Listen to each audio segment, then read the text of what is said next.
Gawin yung mali, tama, may karma yan. Hindi man sa ngayon, sa darating na panahon.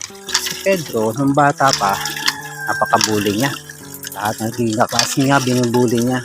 Hanggang sa lipas ang panahon, si Pedro nagkaanak na. Ngayon, yung anak niya, isang araw umuwi. Umiiyak. Kasi daw binuli siya ng mga classmates niya. Awa si Pedro sa anak niya. At doon nirealize na ganun pala yung pakaramdam ng mga batang binuli niya yung bata pa siya. At ganun din yung pakaramdam ng magulang yung binuli niya, yung mga binubuli niyang bata. Ngayon, wala siya magagawa. Yakap niya anak niya, sinabi niya, anak, pasensya ka na. Ikaw tuloy yung tumanggap ng parusa yung mga ginawang kasalanan ng bata pa ako. Sabi niya na, may karma ang buhay.